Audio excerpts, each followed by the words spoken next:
مرحبا.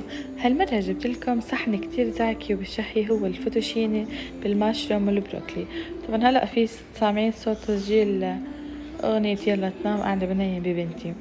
بسمي بالله بنبلش. جبت هلأ أنا البروكلي سبايا، أنا بحب أقطعه مثل ما هو أي زهرة العادية، بس أنا هذا الساق تبع البروكلي ما تكبيه، قطعيه وحطيه مع أي مكونات تطبخيها، حطي ما تكبي هذا الساق لأنه مليان ألياف وكتير فوائده أكتر من الزهرة نفسها.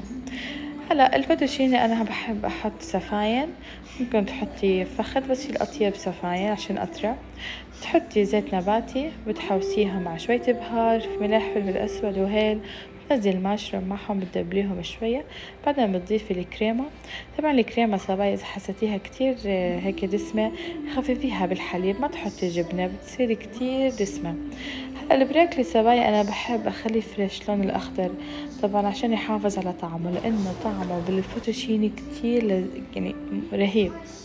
بعدين بتنزلي المعكرونة الخاصة بالفوتوشيني هيك تكون عريضة، تخليهم يغلوا ويتسبكوا مع بعض، وبتحطيه بهالصحن، بترشي عليه رشة صغيرة من الهيل، ورح تاكلوا أطيب فوتوشيني على طريقتي كتير سهلة، مكوناتها إن شاء الله متوفرة بكل بيت، وصحة ومية عافية.